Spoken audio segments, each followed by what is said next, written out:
Nigeria at 58, President Muhammadu Buhari expresses commitment of his administration to improve the socio-economic well-being of citizens. Work resumes as labor union calls off strike. Nigeria Stock Exchange loses over 1 trillion naira in the third quarter of 2018. These are the issues this episode of Business Express will be looking at. I am Musa Abubakar.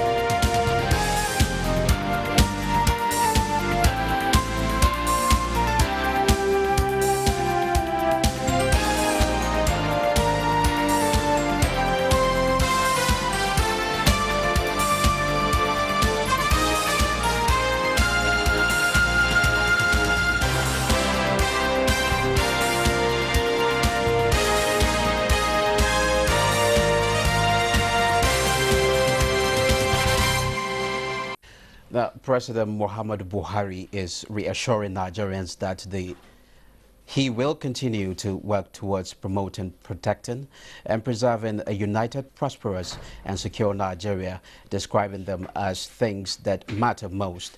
In a nationwide broadcast to Nigeria's 58th independence anniversary, the president said developing a thriving democracy is not an easy task, but his administration is committed to supporting genuine initiatives aimed at addressing prevailing socio-economic challenges for sustainable future. State House correspondent Adam Musambo completes the report. Fellow Nigerians, as we celebrate the 58th anniversary of our independence, we know we are on the right path. We have so much for which we should be grateful and in which we should rightly take pride. The journey, President Muhammadu Buhari said, is not finished, as Nigeria is an ambitious nation whose citizens have every right to look to the future with confidence and optimism. We are gradually strengthening the economy with a stable naira and falling inflation rate. We are building an economy that is moving away from over-reliance on oil. These positive developments are the result of our collective pursuit of a common vision through hard work and dedication after the missed opportunities and disappointments that followed the return to democracy. Despite vicious and stiff resistance, the president said his administration is also making progress in the fight against corruption and recovery of stolen public funds and assets. The shameful past practice of the brazen theft of billions of naira is no more. Shady oil deals and public contracts that were never delivered have become things of the past. Consequently, we have done more with less in infrastructural developments. While efforts are on course in the Niger Delta to clean up polluted lands, restore hopes, reestablish livelihoods, and strengthen the people's capacity to guarantee a brighter future for themselves and the country, the government is, however, worried that the age-long conflict between farmers and herders is being exploited by those seeking to plant seeds of discord and disunity amongst the people. I must warn that the perpetrators of murder and general mayhem in the name of defending or protecting herders or farmers will face the full wrath of the law. We urge all peace-loving Nigerians to reject any simplistic portrayal of this conflict as either religious or ethnic-based. The president paid glowing tribute to not only the nation's youth for playing a central role in Nigeria's progress and development, but also the armed forces and other security agencies who work under the most difficult conditions to keep the country safe. As their commander-in-chief, I assure these our gallant men and women that I will continue to empower them by deepening their professionalism and providing all the necessary force multipliers and enablers required for them to prevail on the field. I am looking into all reported cases of inadequacies in relation to their entitlements, their welfare, and those of their families. President Buhari used the forum to express concern over the misuse of new technologies to provoke passions and stir tensions in the land. We must all rise to the responsibility of shutting out those disruptive and corrosive forces that hide in today's world of social media. Otherwise, all the progress we have made as a democracy since 1999 is at stake. The Nigerian leader also restated his commitment to free, fair, and credible elections, saying INEC will not only remain exactly independent, but properly staffed and resourced so that Nigerians can continue to make their choices for the government that rule in their name through the ballot box. From the State House, Adamu Sambu, NTA News. The organized labor has suspended its nationwide warning strike embarked upon over new minimum wage. The leadership of the unions, represented by NLC President Ayuba Waba, told journalists at the briefing in Abuja. And formal invitation to a reconvened meeting of the Tripartite Committee scheduled for 4th and 5th of October 2018. We demanded that this shall be the final session of the committee's assignment and that a final report will then be submitted to Mr. President immediately.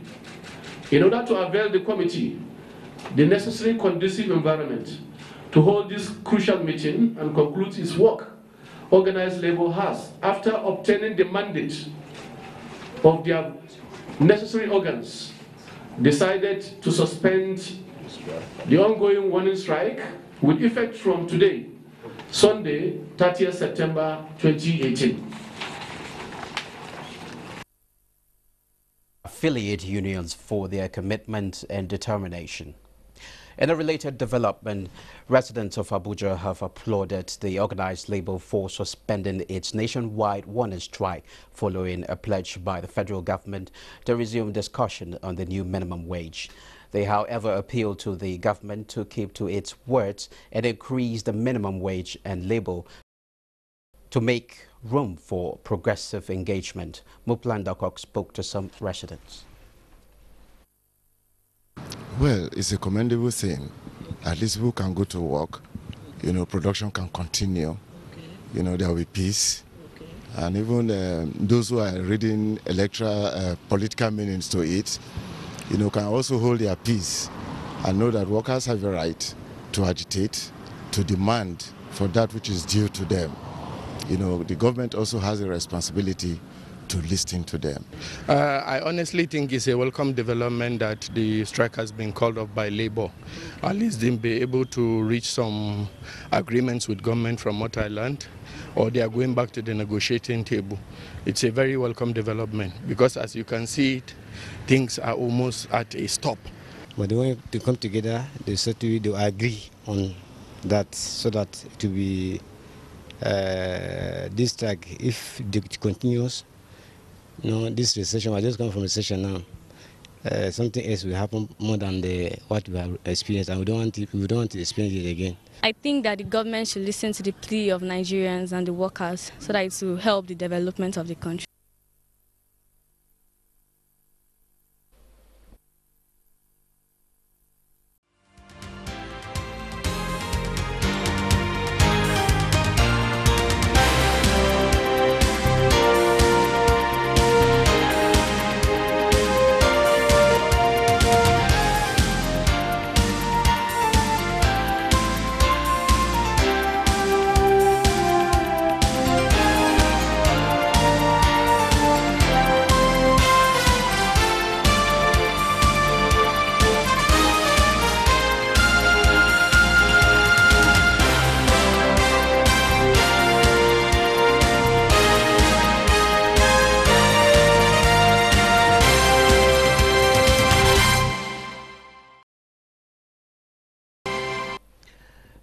I'm now being joined by Professor Uche Owaleke of the Nasarawa State University, KEFI. He is the first professor of capital markets to look into the effects of the just ended labor strike on the Nigerian economy, and of course, how the economy fares in the last quarter.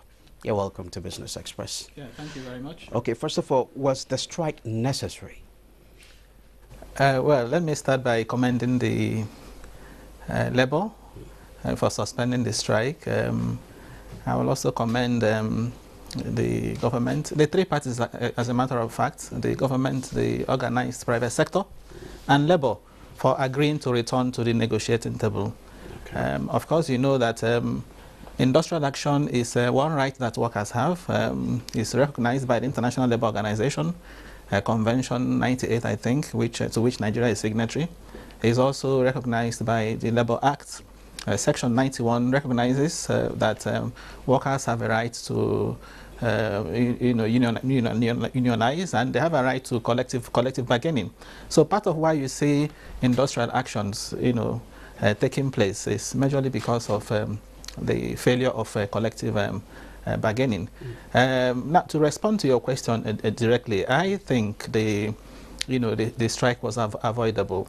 To declare a strike, a one-week warning strike, only to call off 2 days after, tells you that the strike is avoidable. So those conditions that you put in place that made you suspend could have been, put there, from the onset to even make it avoidable in the first instance. So that's why I said that whether on the part of the government or on the part of Labour, it was clearly avoidable. Okay, the strike have come and gone, and negotiations is scheduled to commence this week.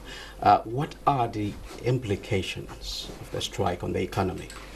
Yes, for an economy like that of ours that has just exited a recession, the negative impact of the strike cannot be overemphasized. If you also notice, in recent times, the economy has started slowing down. We had a 1.95% real GDP growth in the first quarter of 2018, and which has now dropped to 1.5%. So right now the concern is that the economy is slowing down, and the challenge is how to reverse that. And so this is not an economy that can tolerate any shutdown, because when you embark on strike, there is shutdown in economic activities. There's a general downturn, and that is what even brings about a recession. I'm sure you read that a particular airline said it lost over 60 million naira on the first day of the strike. And if you have firms losing money this way, you wouldn't expect foreign investors to come into a country where there is an incessant strike. So even in terms of inflation, it's something that can also induce inflation, particularly if it prolongs and people are being asked to go and stock food. If the strike prolongs and people will have to stock food, that will induce okay, in terms of value, can you quantify what this nation lost or could have gained during the period? Of course, there are several of them you cannot pin your finger to quantify. I give you an example, especially in the social sector, in the health, okay, where, for example, of course, you need a healthy population to be able to even produce. So if the health workers join the strike, it's difficult to really quantify the losses there. In the education system too, it's the same. I give an example. We were supposed to hold a Senate meeting. I'm a professor and a member of the University Senate. We were supposed to hold a Senate meeting on that Thursday, to approve students' results. But because of that strike, we were asked to join the warning strike, and we couldn't approve results. Now, what that means is that there'll be delay in the graduation and rate. Okay, and those are not things you can easily quantify. And when students are not properly taught because of strike, okay, you see that showing up in the quality of graduates. So employers complain about not having employable graduates. So there are several aspects of this strike that you cannot immediately quantify, as you would quantify, for example, losses in production as a result of shutdown. So the effect is usually negative, and it's massive. But let me also point out here that sometimes strike can be a necessary evil. Necessary evil in the sense that usually the again, from the education sector, I can tell you that many of the things we have enjoyed today, many of the positives we have in the education sector, particularly in the university system today, have come as a product of strike. But we shouldn't allow that necessary, evil to, to happen. As much as possible, we should nip that in the bud. Okay. Strike should be seen as a weapon of last resort, okay, by the organized labor. Okay, it's a new month and beginning of a new quarter. How would you assess the Nigerian economy in the last quarter? Yes, the last quarter is the third quarter of 2018. Of course, we saw what happened in the second quarter, that GDP slowed down to 1.5%. In terms of inflation, we have seen since this year a downward trend in the inflation until August, when inflation reversed. The trend is now upwards again, 11.23%.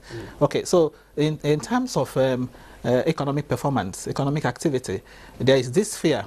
Of course, recently the central bank also alerted. There is this fear that the economy is really slowing down.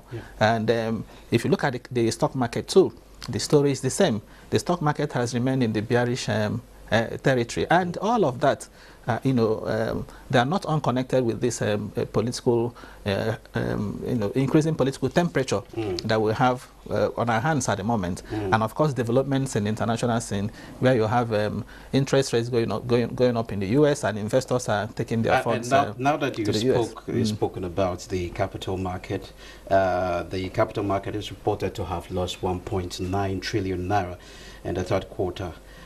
Is there any relation with the fear of global slide as predicted by some analysts?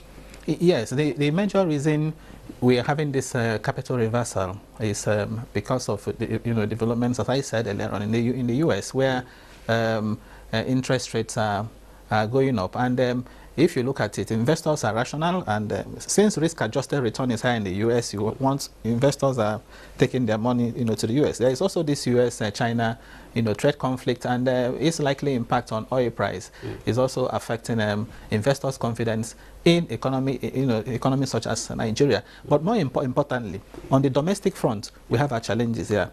And the major challenge we have today as we speak is this political tension, coupled with the fact that as we speak, the capital component of the 2018 budget is yet to, be implemented. So in terms of budget implementation and in terms of the political tension, these are what, combining, to bring about this, in the capital market, this bearish trend. Okay. Okay, there are concerns that recession might just be lurking around the corner. How can the Nigerian economy be protected from it? Yes, we had that warning from first from the Economist magazine, and then much later from HSBC. Even though I had my reservations about their observations, because the observations came with a lot of political coloration. That was why I was quick, in dismissing those observations. But I find a lot of credibility in the one by the central bank. The alarm by the central bank. The economy, was heading south, and if nothing was done, we could also slip back once again into recession. Okay. And that's more because just as I've just mentioned it, we have not seen any traction in the implementation of the budget. Okay, all along what has been implemented is a recurrent part. So the government should hit the ground running with respect to implementing the 2018 budget, and for that to happen, there needs to be a handshake between the executive arm and the National Assembly, because they don't appear to be on talking terms now. A lot of things are are slowing down. We need the National Assembly to be in place to be able to approve some of the government's spending programs, particularly the borrowing programs, because we need that to be able to put into infrastructure. But as long as there is no harmony between the two arms, the economy will be the worse for it. Okay, thank you very much, Professor Uche Owaleke of Nasarawa State University. Thanks for your contribution. My pleasure. Thank you. Next is a comprehensive graphic representation of commodity prices in the global markets.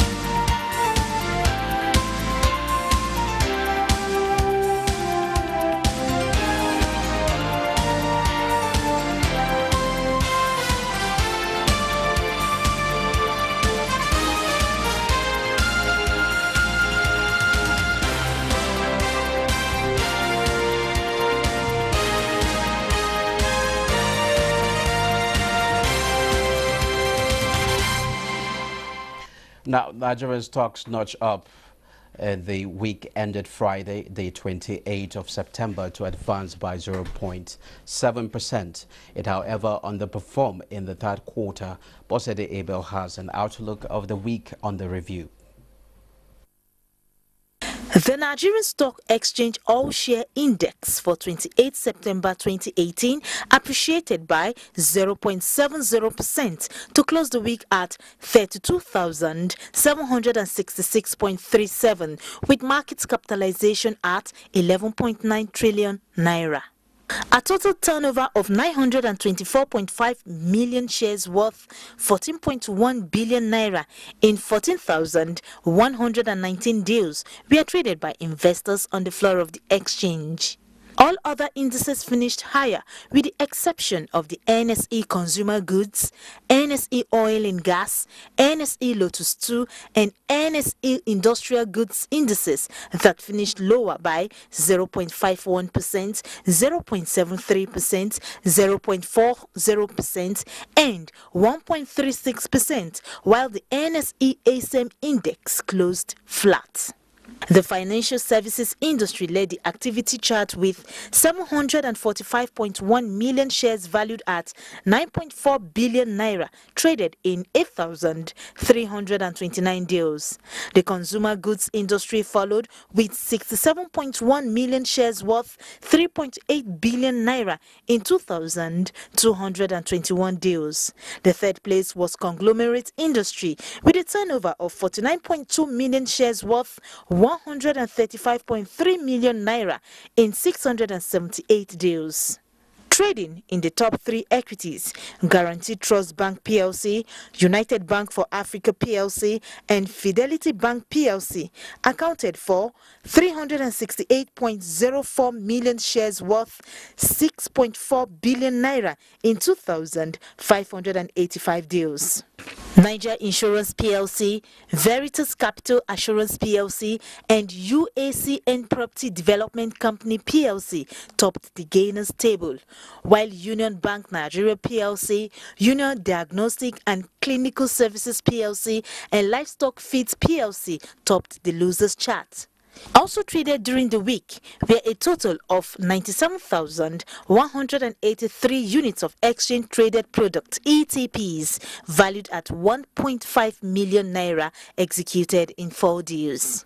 A total of 13,715 units of federal government bonds valued at 13.2 million naira were traded in 49 deals. 28 equities appreciated in price during the week, 41 equities depreciated in price, while 100 equities remained unchanged. Now, the global market was mixed at the close of trade last week. Again, Bosede Abel presents the highlights.